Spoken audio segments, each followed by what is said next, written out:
In this episode of the 2 for 5 podcast, Drew and Christian discussed the psychology of love in marketing, as well as their favorite Super Bowl commercials of this year. We hope you enjoy the episode. Hey everyone, welcome back to the 2 for 5 podcast with me and Drew. Today we're going to be discussing the psychology of love and a little bit of the Super Bowl commercials. I keep saying commercials. Commercials that happened yesterday on February 12th. There were some good ones. But I guess, do you want to start with commercials first, Drew, or do you want to start with the psychology of love? Let's do commercials first. Okay. Because I've got those notes in front of me. Cool. Well, go ahead. If you're ready to go. All right. First one that I noticed early on, lots of golf ads. And it wasn't just with golfers. It was, I think both of them that stuck out to me were Mick Ultra, and they were also trying to promote that new Netflix show that's coming out, I think in a couple days, right? Like the 15th. Mm-hmm. Like Serena Williams was on one. She was in both. Was that the Caddyshack one? Yeah. Okay. And then Alex Morgan was in a couple, which I thought was a little different. I was not expecting her in that.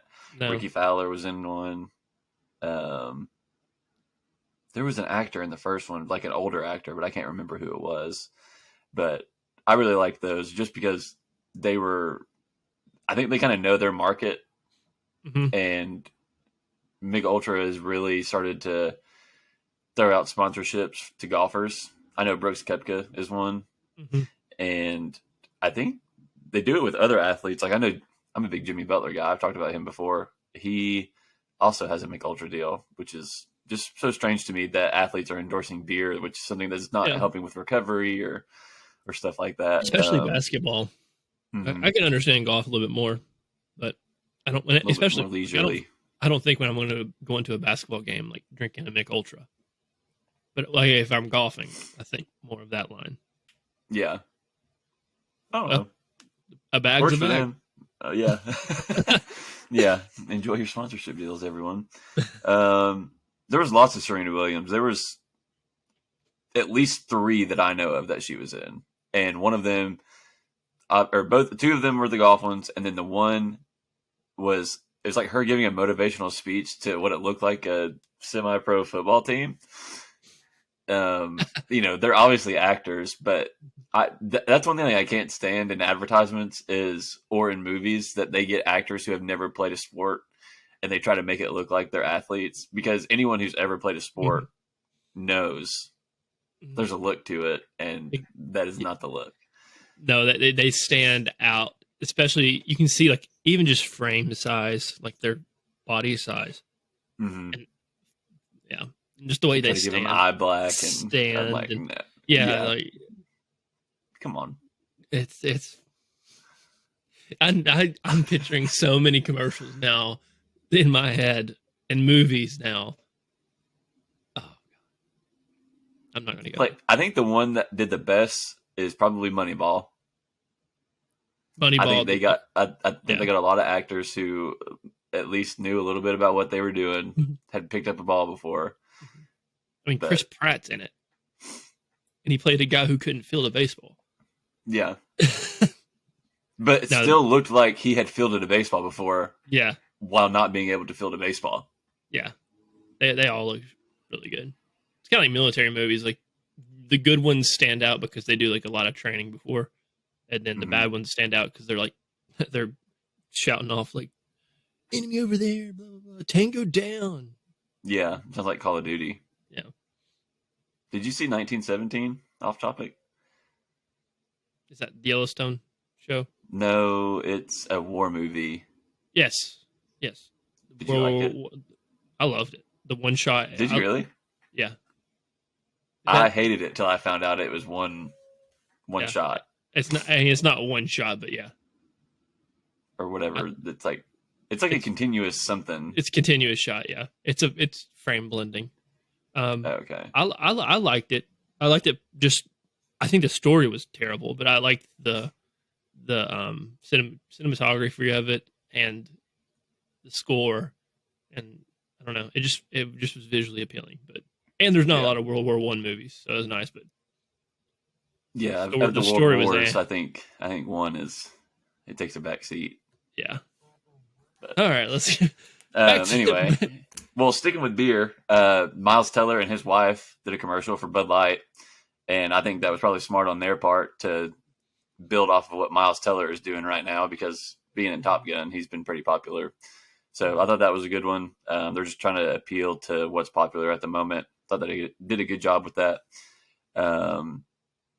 We talked about this right before we started. The farmer's dog one, I wanted to tear up. It made me so sad because my dog is starting to get gray on her face, and it makes me so sad that she's getting old. She's like 9, I think, and that's starting to get to where she's like moving slower.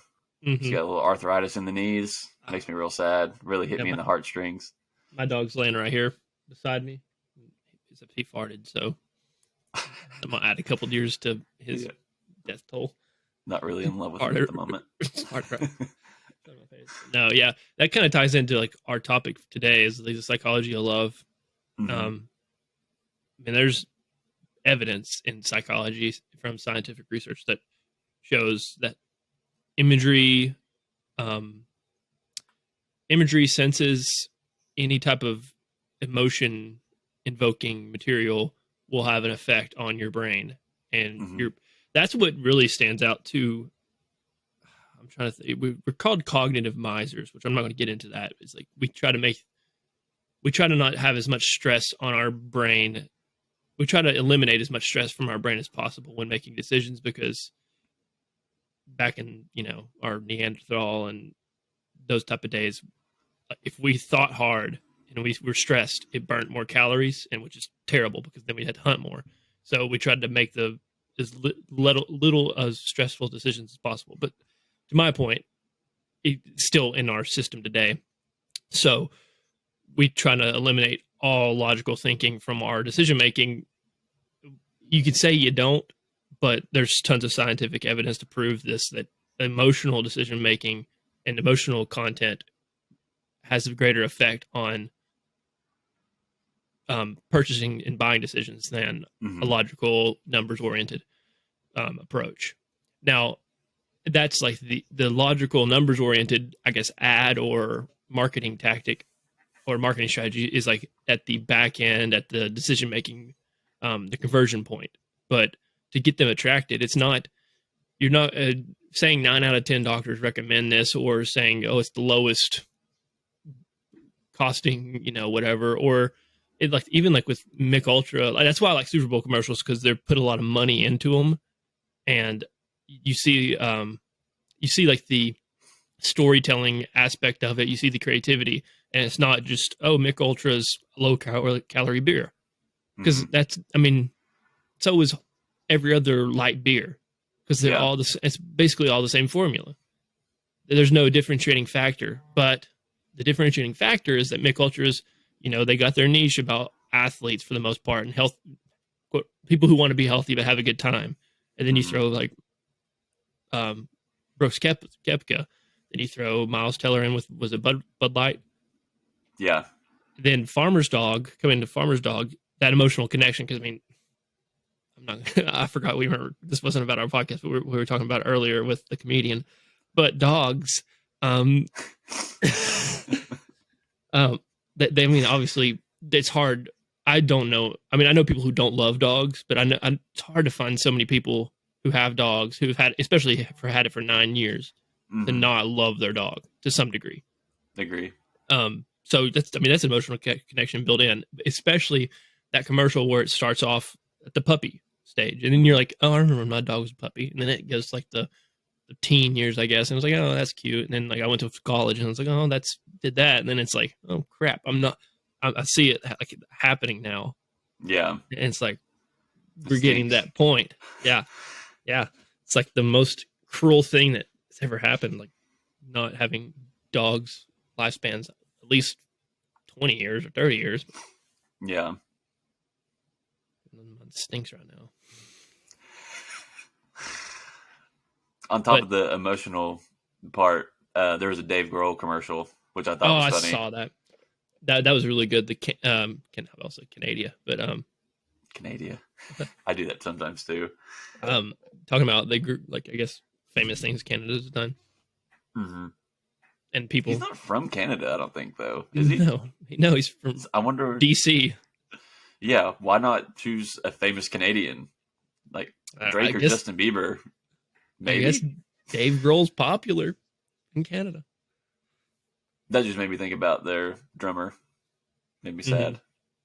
Makes me want to go to a Foo Fighters show, though, which they are having shows again. Yeah. So probably worked out on his part, too. Sidebar. Who's drumming for them? Don't know. Okay, cool. It'll be something good.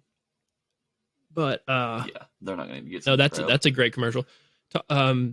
Speaking about like beer, this commercial it happened right before the Super Bowl, so it wasn't really a Super Bowl commercial, but I mean it was like 20 minutes before, so people are tuned in, and you won't know who. Like you might know who they are, but I was watching it and I was like, oh, this is It started off really slow and Super Bowl-y, really emotional storytelling, and it wasn't very clear who it was, but then you heard the music and then you heard saw the American flags and blah blah blah, and you're like, okay, this could be. You see the cartwheels, not cartwheels but the wheels of a cart, rolling. You're like, okay, this not people doing cartwheels. Then you see horses' hooves, and you're like, okay, this is Budweiser. Then you see the Clydesdales and blah blah blah. You don't see any Budweiser advertising. You don't see any Budweiser branding or anything. And then it's going across this old country road, and it's sliding by, and then it reveals Southern Pools and Spas, which is a local pool and spa company. What? They filmed all of that, and they didn't do it with Budweiser. They filmed all of that when Budweiser's Clydesdales came to Elizabethton, because somebody won really somebody won the lifetime supply of Budweiser, and they drove the Clydesdales thing. So they had filmed the whole thing there, and just did it, and didn't do it with Budweiser or anything. And I was like, that's extremely. They have great ads, anyways. I actually always watch their ads whenever it pops up on YouTube or commercials or on TV because they're hilarious. But it's it's a 2 or 3 store place. And I was like, that is creative, because I thought it was Budweiser. I was like, dang, they're starting early. And I was like, they paid $2 million for 40 minutes before the game started. But I'm not in the market to buy any pools, but I'm just that culture, because there's so many contractors around here. And I've done work for some during school, and they didn't want to change their approach. They wanted to talk about their years of experience. They wanted to talk about, their pricing. They wanted to talk about all the hard work they do. But that commercial right there got me hooked into Southern Pools and Spas. Yeah, because it created an emotional connection. Because it's like, oh, it's Budweiser. It's going to be a great commercial because it's Budweiser. Yeah, and then it got you hooked. And then that switch where it's the cart's going by, and then it just reveals Southern. I'm like, what the? But what a great place to win a lifetime supply of Budweiser, Elizabethton. I know. Good for that person. I know. They're not into the light beers. They're into those real heavy ones. Yeah. What was another good one? Oh, the Ben Affleck one. Ben Affleck was a good commercial. I missed that one somehow. It was just kind of ties into what we were talking about in the Dunkin' commercial. They really knew their audience, and I liked the idea of the commercial, but it was really just throwing a celebrity in and using his name. But that kind of goes back to what we talked about previously with Dunkin' and Starbucks, and how we kind of think that they've each monopolized certain areas of the country, and Ben Affleck and Matt Damon and Mark Wahlberg are they're that New England, they're the pride of New England and Hollywood. And I think they utilize that. Yeah. It was hilarious because, I mean, I don't know if it's paid actors or not, but the people in the drive through, but everybody's trying to take selfies with them and blah, blah, blah, and talking to him. And then there's a couple people who were he's like, do I look familiar? And the guy's he's like, nah, in straight Boston. He's like, nah. Nah. So it's like it's fun. It was funny, and then J Lo showed up. So, but I thought that was funny because I don't see a whole lot of Dunkin' commercials in general, but that was good. I'll get like an occasional maybe ad on Twitter or nothing that's like probably what they made. Like I get an American runs on Dunkin'. It's never a like well thought out Mm-hmm. ad like they did with this. Oh, you don't know this. Do you know Prime? I think I've talked to you about Prime before. The like Logan Paul. Logan Paul and KSI. Yeah, I tried it the They other day. I actually liked it. It's very good. There's a lot of good flavor, and they have Prime Energy, like a replacement for Red Bull. Have you Um, seen the demand for it in the UK? oh That yeah, is because insane. I mean now you're getting to the football. You're understanding their culture more. Um, Yeah. their sponsor Arsenal. Okay, Ah, they're the official boo. sports drink of the UFC now. I saw that the other day. Him and Dana Yeah, White in that yeah. picture. But they ran a commercial for the first time, and it was pretty good. It kind of they didn't really play on any emotional connection. They really just wanted to get the name out. It seemed like with the commercials. I mean, it showed off everything, and you don't need to add, you don't need to advertise whenever you have KSI and Logan Paul as your two, Yeah. and then your branding's all over Arsenal Stadium, and now your branding's going to be on the UFC's Octagon and everywhere, and then Hmm. KSI, how like Stone Cold Steve Austin, um, asks for a beer whenever he's wrestling. Logan Paul does that with he's like, so he's big in the WWE too. Um, Yeah. he asked for Prime, so and that's We should Prime. do we should do an episode on WWE one time because Yeah. they do a good job of bringing in people that are they're popular that'll bring more eyes to their sport. Oh yeah. Let's do that. That'd be Because good. Actually, good idea. yeah, I'll write that down for one of our episodes. Because Donald J. Trump. Trump, Logan Paul, Trump. Gronk is in it. Trump fighting McMahon. Wasn't Dave Chappelle in it? Steve Is O. he? No, Steve O. But Johnny Knoxville had a whole match Did he really? like fairly recently, like a couple years. And He probably just you got need in to there and watch got it. thrown around on purpose. You need to watch it. It's hilarious. The contraptions he brings out. Um, I'm trying to think of any more commercials that really just, tugged at the heartstrings. There was one about it was a cancer commercial, Publicus Group. I don't remember, but it was more. I don't know. It was followed the life of two people. One was a construction worker, and one was I guess like some type of executive or I think a senior member partner of a law firm. Hmm. She was a girl. They found out they had cancer. They went through chemo and all chemo and radiation and all that. And then they come back to work, and then they're expecting to be like ostracized and like try to get back into the workplace, and they are accepted with open arms, blah blah blah, happy ending. But I was like, it's a 2 minute ad. Oh man. Yeah, so it's expensive, but you need to watch it. It's really good, but it was really emotional, and just for me remembering the name of the commercial, I was like, oh, that's cool. But Yeah.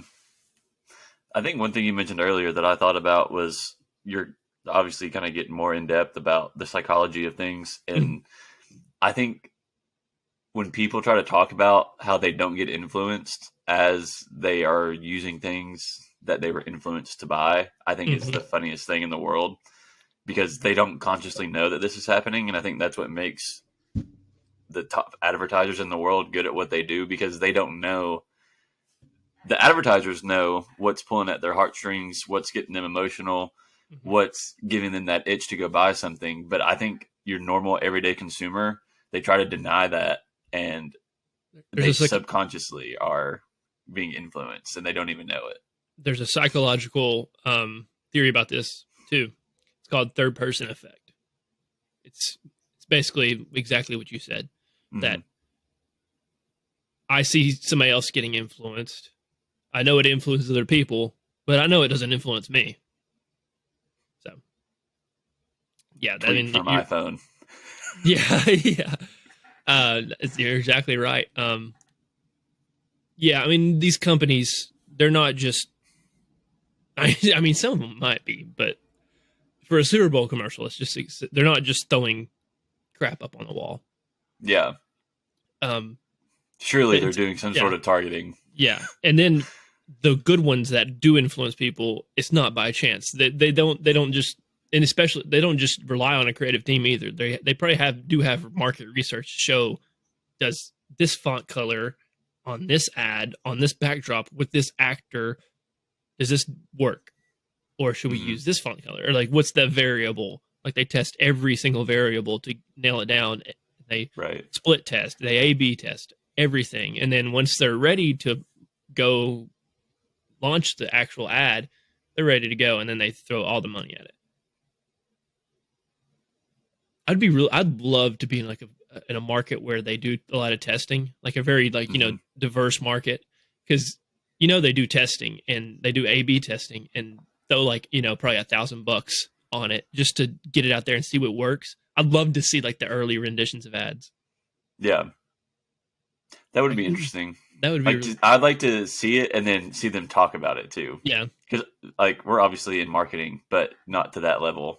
Yeah, where they're like they're topping the game. Here's a question. Do you think Super Bowl ads are worth it? No. Okay, cool. Because I have two great books.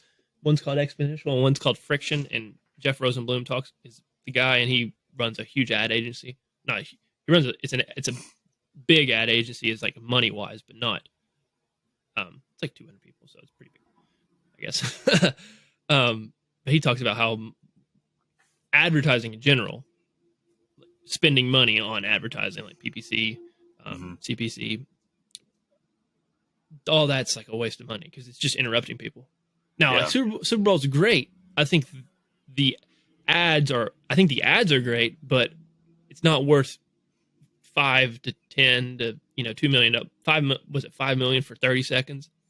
I think it's 7 this year. 7? Not worth it. Mets had a commercial.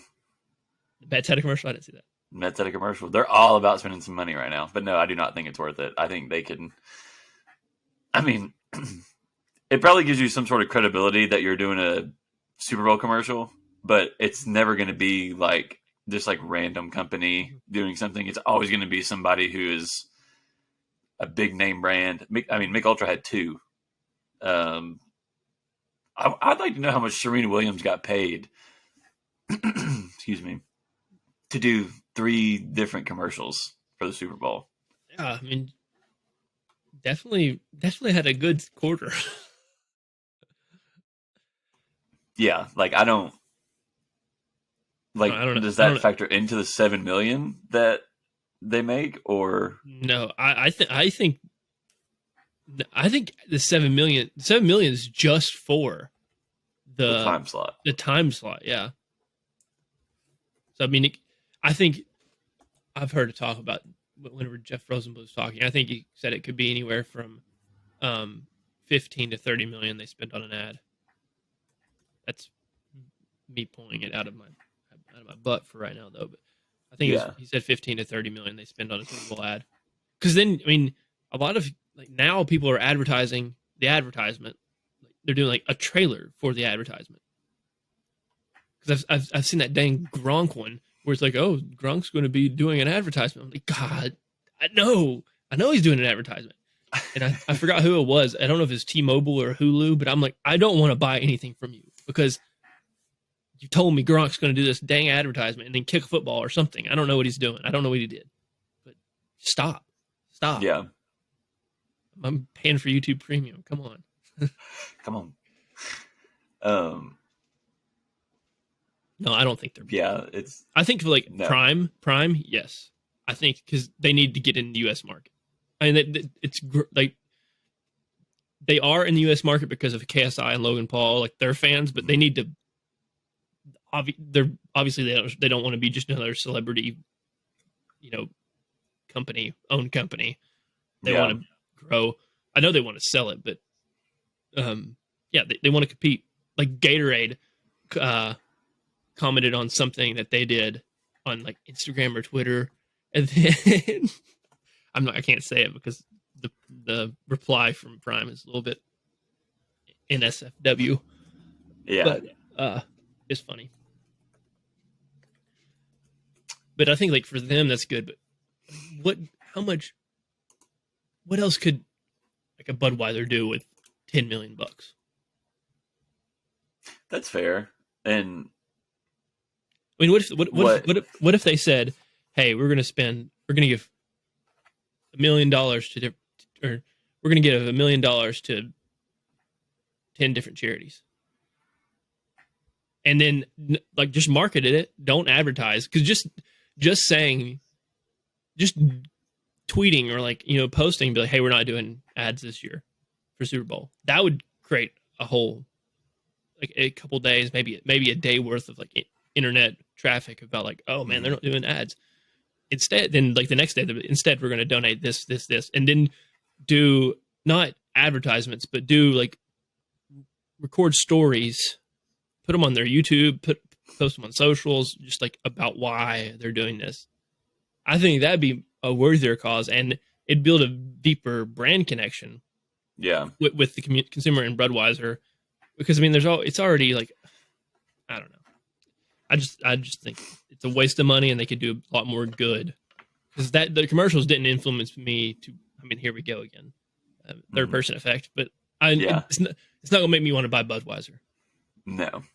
If it hasn't in the past, since I've been 21, it's not going to now. That's what I was about to say. Like at this point, you've tried everything. You know what you like. Mm-hmm. There's probably not a lot that's going to influence you to drink something else. Now, it is what it is. Prime, I'll try it because it's interesting. Like same thing with the Black Rifle. I saw an ad, saw a couple videos. I'll try it, and now I'm a huge fan. Mm-hmm. But once you get it's like habit. You've ran Atomic Havocs, right? Yeah. It's a loop. Yeah, exactly. Habit stacking. That's what it was. Habit stacking. Yeah, it's once you get into that habit, it's hard to break it. And things. I think. Go ahead. I kind of was just blabbering. So what got me to drink Prime again was like I saw these videos of these people going freaking nuts over it in the UK, and I was like, nothing is that good. And I tried it. I was like, it's pretty good. Like I really like blue raspberry is probably my favorite flavor of anything, and I tried the blue raspberry one, and it wasn't like an overpowering sugary flavor. It tasted more like a Body Armor to me, which I really enjoy because when I was little, I wanted the sugary Gatorade. I used to drink Vault. Do you remember that? Yes. It was like Mountain Dew. Yeah. It was like a crappier Mountain Dew. I thought it was owned by Mountain Dew, but it was an energy drink. I think it was a Coke thing. Or was it Coke? You're right. Oh, yes. You know what I'm talking about. Yes. Yeah. Oh, that just it's like 2007. Memories. Yeah. Dude. It was disgusting, I thought. I've got to pull a picture of Vault. Oh my God. While you're doing that though, building off of that, I was like very pleasantly surprised that it was not this overly sugary drink. It only has 30 calories and it did taste good. I will give them credit. I was very pleased with how it tasted, and so it makes me want to give it another chance. But back to Vault. I just remember growing up and being like, "Yeah, I'll try this." I used to like take it to school. 2011. That's when it was. No, it discontinued in 2011, and then it relaunched as Mellow Yellow. What? It didn't. It relaunched the former Mellow Yellow. Dude, I remember this. Oh my God. I'm telling you, like this decade, the past decade is okay, but this like 2020 to 2030 is going to be terrible. I think society fell off. Yeah, this is my quick sidebar. I think society fell off. I think 2019 was, well, obviously, but I think like 2018, 2017 was like the last. Like I think that was like the crest of society and culture. Summer 2016. Look at the music. I saw the TikTok. They're talking about look at the past 5 years of catalogs and then look at 2008 alone of the albums and music that had been released. Yeah. I'm not going to get into other content about like what they were talking about, but it was a certain person who performed at the that's not the CMAs, the Grammys. But I'm not going to talk. I'm not going to go on about the culture because I could talk forever about it. But Vault like that's iconic. Like, what's Kids Vault going to be now? Bang Energy, probably. Y'all remember Bang Energy? Bang! I'm pretty sure they went bankrupt. Their CEO is crazy. But to Prime, Prime's really good. And what they do with their marketing and then the hype around it, and they're riding that wave. Mm-hmm. And the branding's really good. It's colorful, it's playful. And they understand that their audience is core with, like, the people who want to buy it right now are not kids, but like, young adults. And a lot of them probably don't. They probably have money, but it's not their money. So they understand really like getting into the sports drink. And they're already cutting into like the sports Gatorade. Mm-hmm. And it's healthier. It's coconut water. So yeah, it's very similar to a Body Armor, and I got similar taste out of it. Like, it wasn't overpowering, but there was some flavor there, and that's what I liked. Back to when I was little, I really wanted the sugary drink, and now I want it to be kind of watered down. Like, when I was little, my mom would always like pour half of a Gatorade out and then just fill it up with water because it was like so overpowering. And I feel old now because that's what I like. I'll still just drink the Gatorade. I'm not that extreme, but I do want a little bit of like, I want it toned down a little bit. And I feel like these drinks that are put in coconut water, Prime and Body Armor, are really touching into that market. Yeah. And then you see the two people who are who are like the face of the company, with Logan Paul and then KSI. And you look at them as athletes and you're like, okay, if they're drinking it and they look like this and they're doing these things. Right. I mean, you see Logan Paul's WWE, the WrestleMania, where I don't know what the move's called, but did you see where they jumped and they collided mid-ring? I mean, that's great. And then KSI fighting, it's obviously cool. It takes talent to get in a ring. Yeah, I mean, that takes balls to do. I don't care who you're fighting. One, I don't know if it's called a haymaker, but one cross that's just wild in there swinging. If it hits you, it'll get you. It'll hurt. Did you see the TikTok that Logan Paul did? He went to a Lakers game and had a bottle of Prime with him, and he was explaining how his brand placement worked, and he said it on yeah. And I was like, that's pretty cool. I was like, he's like, I don't think he's the best person in the world. I don't think his brother is either, but like, they know what they're doing marketing wise, the both of them. I think Logan knows more marketing. I think Jake knows more publicity. Mm-hmm. They know how to get attention. I don't. They know how to appeal to emotion, I think. Yeah. They know how to rile people. I think Jake does it really well too. He knows how to rile people up and get them invested. And then I think Logan, I don't want to say manipulate, but I feel like he's read like the 48 Laws of Power by Robert Greene, and he knows every law, and he knows how to get people to do what he wants them to do. And he's just very focused and driven. Like, I don't know the guy, but there's I could talk about what I think about him, but my mother-in-law called me the other day, and she's like, "Hey," I was like, "Hey," and she's like, "Savannah has two younger brothers. They're both in high school, and her middle brother he's already bigger than me." And she's like, "Have you heard of this book, The 48 Laws of Power?" I was like, "I've got it." I was like, "I haven't read it, but I was like, I've skimmed through it a little bit."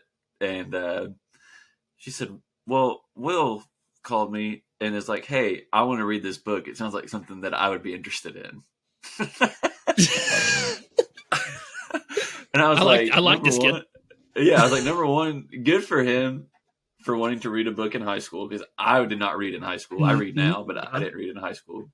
Yeah. And number two, I'm cracked up that the book that he is interested in reading number one is banned in prisons, Yeah.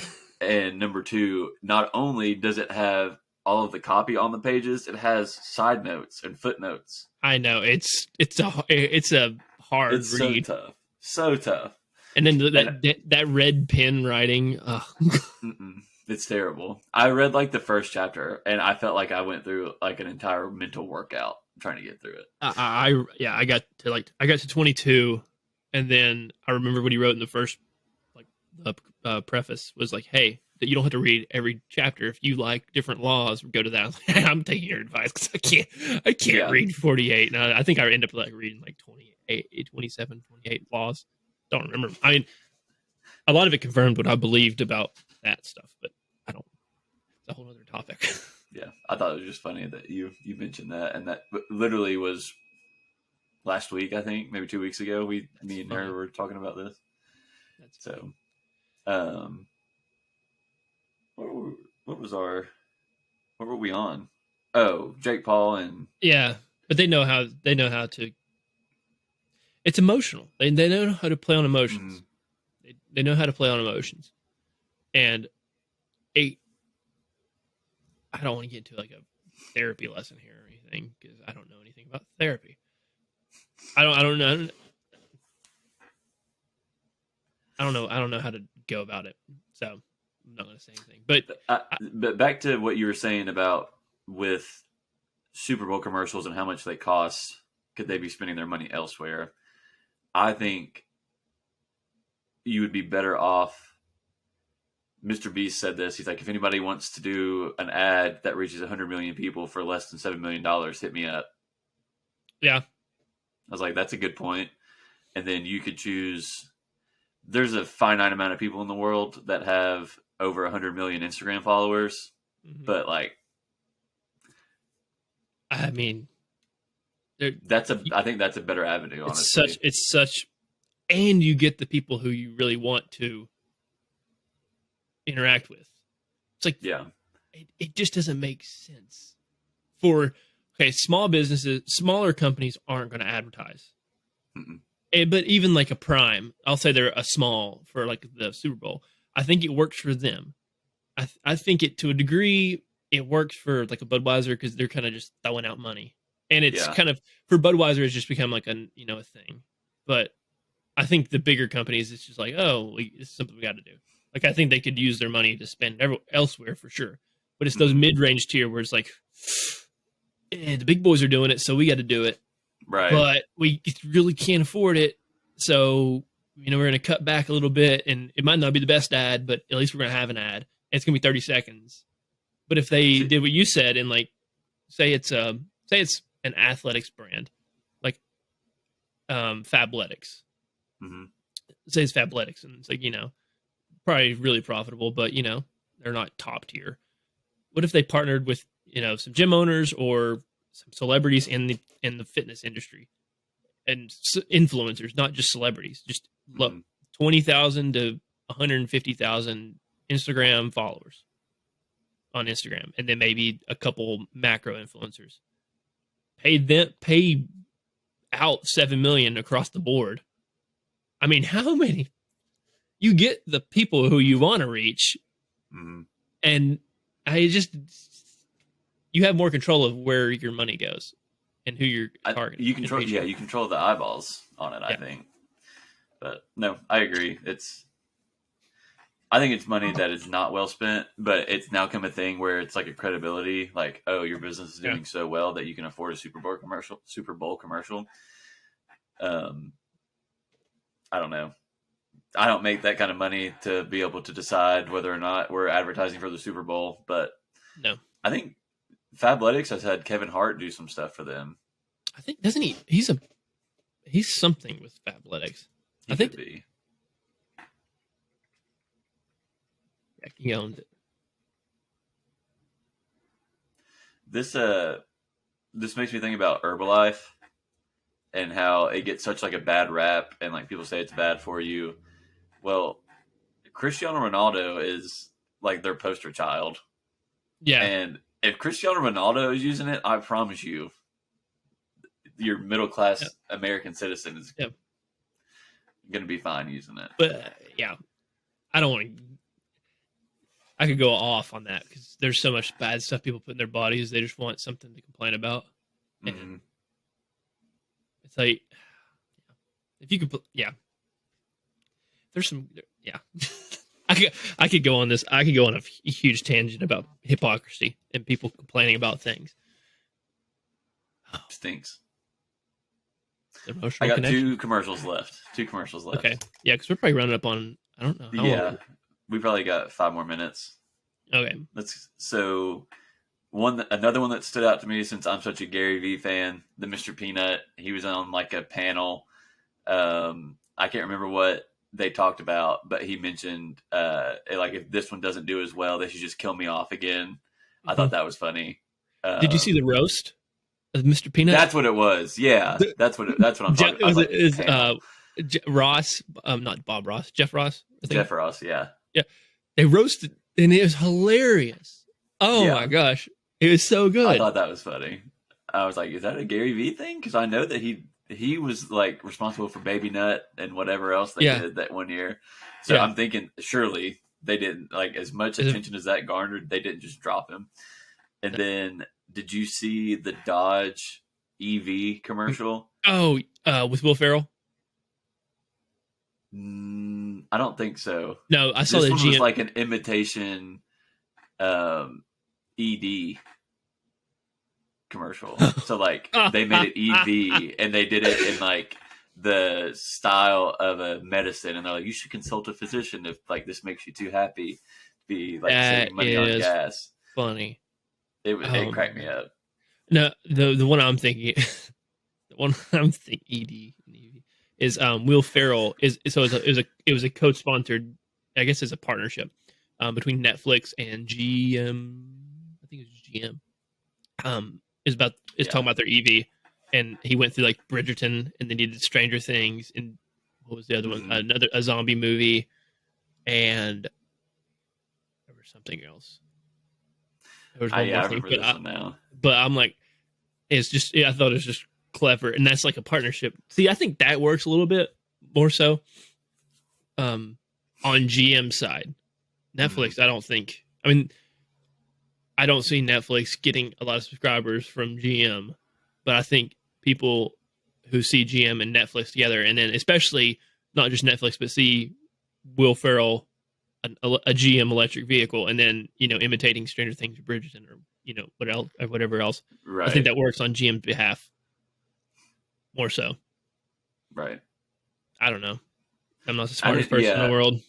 I would for sure go with GMC won that out of the two. Like, I think it was funny that Will Ferrell was dressing up and trying to imitate all of these different Netflix originals, but I think it was definitely... Oh!